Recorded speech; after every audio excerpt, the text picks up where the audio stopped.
completely lose the screen. Awesome. God. All right, gents. Our next segment. So we've got a question that you guys aren't aware of, and I guess let's chat about what your thoughts are.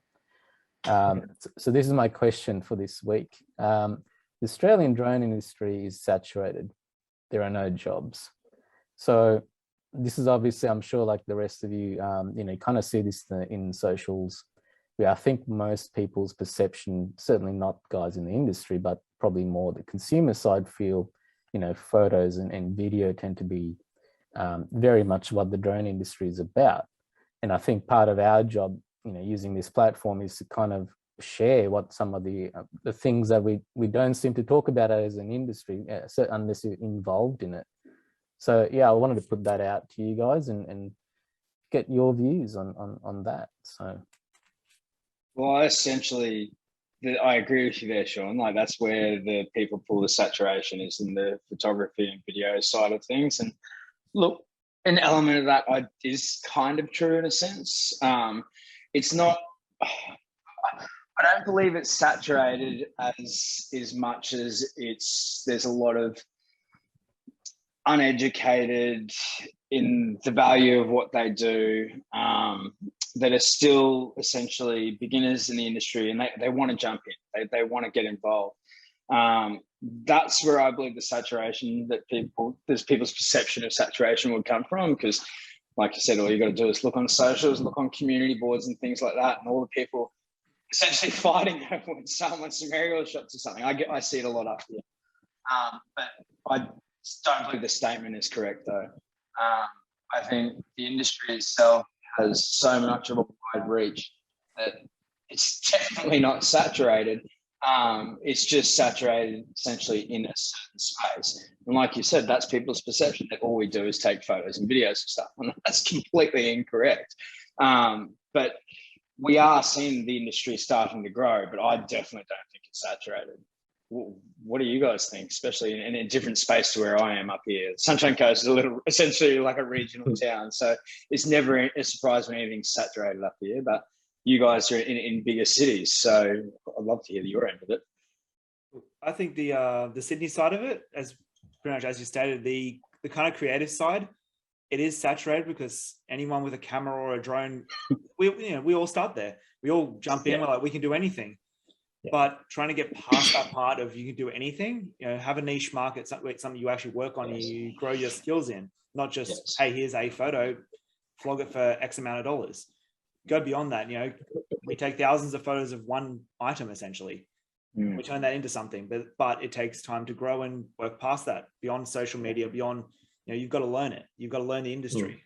Yeah, it's education by far. Like 100%. We've all experienced this within the industry where we're trying to bring this technology to people, and there's so many use cases, and we can bring it in front of them, and they all sit there and look at you like, but what are you doing with it? They just don't understand what we're producing and how it can be used. I think that's a massive part of it.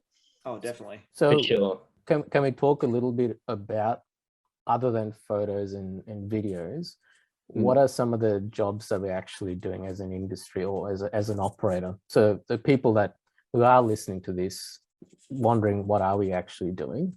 Yeah. Can we talk about some of those? Taking lots of photos. Yeah. It's essentially what it is. I think, we're taking lots of photos, but we're also manipulating that information into 3D models, ortho mosaics, whatever else it might be. So, you got your real estate and everything like that, photos and videos. What's the ortho mosaic? An ortho mosaic is an ultra high resolution map that's created through a series of photos that you take with the drone.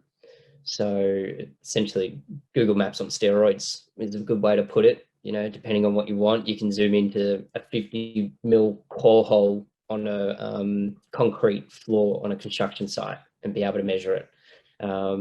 It's like, I don't know, I think the four of us all know exactly what the other use cases are. But I think there's heaps of industries that aren't utilizing drones in a way that they should be and getting the most value out of it. And I think construction, facility management, inspections getting there. Inspections now starting to ramp up and sort of get the understanding of, oh, I can actually get a photo right in front of the problem without sending someone over the edge of a building or whatever it might be. But again, I still think it's funny. Sorry, Brendan. I was driving in here right next to our office, and there was easily a 70-meter high crane boom looking over something. They weren't working on anything. It was just two guys sitting in a canopy or whatever it was. And you're going, there's a perfect photo moment just to share with the audience, going, you can reduce that risk, right? Yeah. But again, I think that's the education part that we keep talking about. Is people do not grasp it. Like, I mean, for us, it's quite simple. It's like, you're putting someone in a dangerous position. Why would you do that? We can do this in a shorter amount of time in a cost-effective way. But they don't understand that. But I think there's also the part of the industry where we're looking at stuff like search and rescue and things like that, which are just people are starting to understand it now and the value of it. It's definitely something. Education is a big part of it. And I think as well with the push from even the government perspective is from a smart city perspective, as well within construction, and that sort of industry is requiring to have some form of digital footprint of anything that we're building now, whether it's just a simple BIM, but the space of us being able to create digital representations of what's being built, capture every point or every stage along the construction phase, and have documentation. Maybe some builders don't want the documentation because some people out there just don't do the right thing, but at the end of the day, if something goes wrong, you'd rather have a photo or high resolution map of something at that point in time to reference back to and go, no, not our fault. It's picture tells 1,000 words. Exactly. So it's the same information for, whether it be the foreman, the worker, or the chairman of the board or whatever, they're all going to see the exact same bit of information. You can't alter it. All right. Yeah. And look, I think it will create a little bit more honesty through some industries as well. If I know some requirements on construction are requesting drone flyovers and ortho mosaics now as part of the tendering process. So the construction industry is the one that's going to benefit the most out of this. They just got to catch up and sort of get out of the dinosaur age of where they are now, and understand that it's not just a documentation to catch them out that they're doing something wrong. That information can go between 5 or 6 different areas within one project, and it can benefit a lot of people and save a lot of time and money. So I think the evolution is there as well, and this gets talked about in every industry. Dinosaurs, I guess, is the best way to put them. I know in construction, some of the stuff I've dealt with, they're the old guys. They do things the old way. They've got the approach, if it ain't broke, don't fix it. But the more you educate them what we're capable of doing, and I think with, I guess, a younger generation, not necessarily young, but a younger generation popping into the industry, they are now looking at tools where they can save time, make things safe. And that's kind of where we said we're right at the cusp of this explosion that's going to happen once people take it on board, which I think they're starting to. So we talked a little bit about obviously construction, Brendan, that you just raised then. What would be some of the jobs? Obviously, say agriculture. Can we talk about some of those roles? Because obviously there's people that are doing a remote pilot license on REPL, thinking they're going to be the next best photographer or travel photographer, whatever we want to think it is, because that's what we know, right? The things we're talking about, there aren't any scripted jobs. You can't go to Seek or any other, whatever the job network is, and find people with these skills. They're very limited, as we all know. Can we talk about what maybe 2 or 3 of these types of roles would look like to help people in out there listening to us? What do you mean by roles? Well, like as the operator? As the operator. So if you're going into a construction site, where would we use a drone? Or if you're going into agriculture, where would you use a drone? So if you're doing an asset inspection, why is a drone useful? I like to define what some of these jobs would look like so people can actually start to relate and think about what their license would be used for. Yeah. I think it will come down to a couple of things, but where you're located. So I think if you're in a major city, you would be asset inspections, construction, and everything like that. If you're in a rural area that has farms and whatever, agriculture is probably your game and you should dominate it. I don't think there's too many, well, from my opinion, I don't think there is too many people out there really dominating that space that I've seen. There might be, and I just don't know about them. But if I was up, in between Echuca and Melbourne, Shepparton or somewhere like that, I would be going to every single farmer with talking about multispectral cameras, understanding your vegetation health, crop spraying, things like that. I would be trying to dominate in that space and just being in there and being in people's faces about the technology, because when we talk about dinosaurs, farmers are farmers, right? And there's nothing wrong with that, but trying to bring technology to people to we might have just lost all our farming. Everything's gone. I just stuffed it up. But well, look, at the end of the day, my mother's a cattle farmer, and they're a good example. I've tried to push them into technology for a long time. I mean, they're mostly out of the space now. But for a simple thing of a digital tagging system that they had for all their cattle, they spent about 10 grand on this thing. And I had set up a computer for them, organized them to do it. They had this all in front of them. Guess what? Never used it. It sat there and collected dust. And I tried so hard to teach them otherwise. But again, dinosaurs in the industry, they just don't want to change things. So it's definitely something that's a bit of an issue. That's where we also wrap back to, would you rather teach somebody else how to do it when they might only learn little bits and bobs of it, or would you rather get a professional out to do something, whether it be a digital tagging system or a asset inspection of some sort? And I think I think Danny, you're right. Like, there's a fine line between bringing someone in and doing it yourself. And I think if we take agriculture for an example, I have no network in agriculture. And for me to rock up to farmers and say, hey, you should be doing this, 9 times out of 10, I know what they're going to tell me. So I think, it might start with the son of the farmer or the daughter of the farmer going, holy shit, why is dad getting on a quad bike to look at all the fences once a week when I could set up a pre-flight with one drone that would do it in half the time, and we got video footage of every single fence line we've got on our property.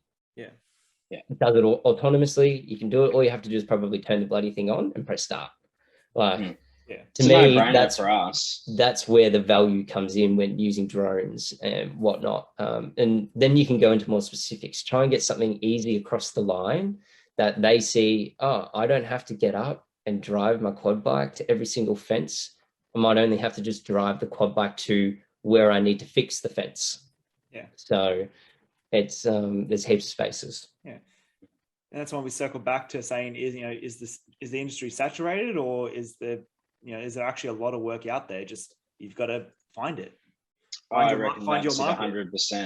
100%. I maintain that, and that's where the education side of it comes in, because I constantly stare at a lot of things, and you can see the application we can use this for drones and on how we can potentially solve a problem.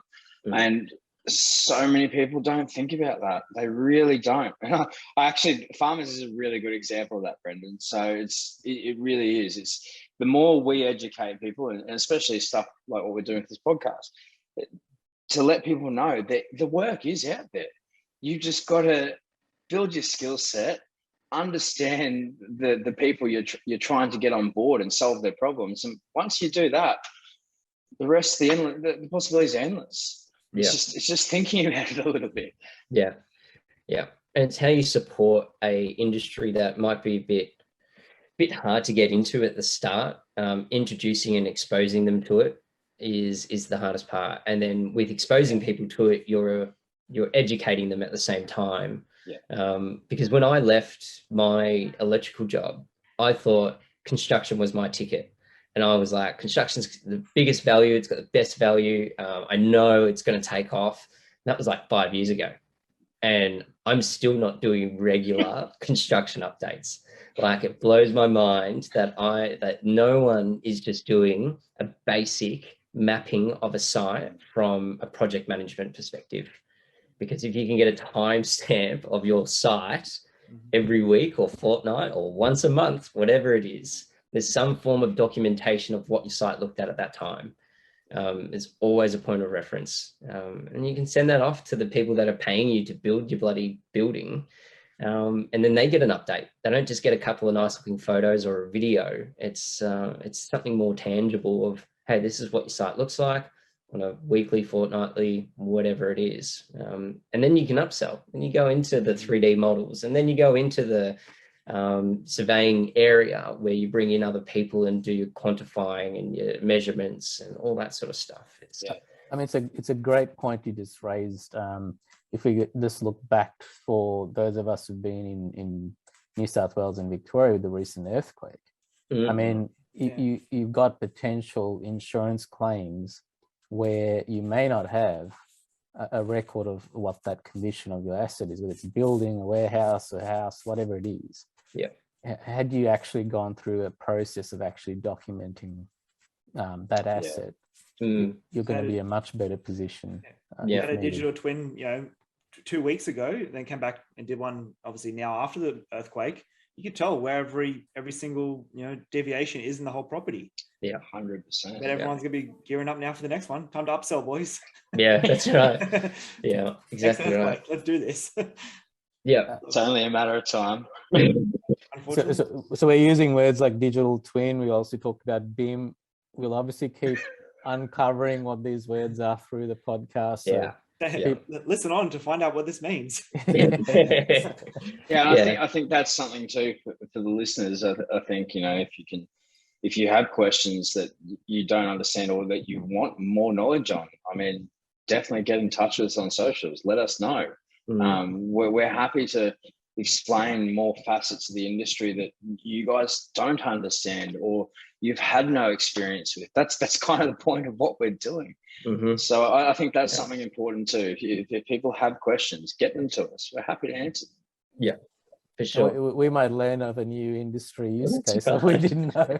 Yeah. Well, it's constantly changing. We know this. So, I constantly hear where people are looking at new avenues where taking drones. Like I spoke to a guy up in North Queensland who they spent the time doing research and development to do confined space drones. They built them from scratch, and these things get into the tiniest of spaces and do the job that no one can get into do. So, as I said, I mean, where we are at the moment, it's wild and it's really exciting to be a part of.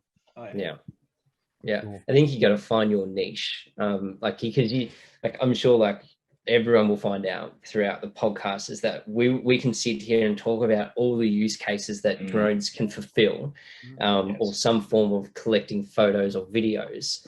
But it really comes down to is what you're interested in, why you think drones are going to be valuable, and then going from there. It's not an easy process to try and convince people to use technology.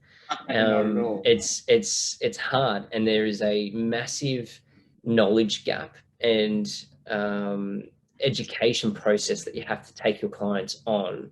And even if your first client's your family member, is getting them to understand where they're at now, where they could be, and what else it could bring and lead to, not just, hey, we should do drones because it's really cool. Because I hear a lot of people just say that because maybe they don't quite understand the value that they're bringing to their customer.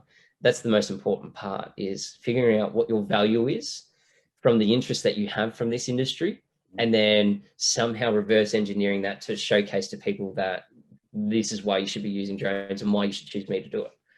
So, and I think you raised a valid point there, Brendan. Like, it's 5 years with construction that you've been working through. You got to be patient. You got to be, as the technology evolves, as our understanding of the different software and hardware evolves, how we can use it, I think you can't just think the first customer you're going to chat to. It's no different to any other creative that we've all worked with.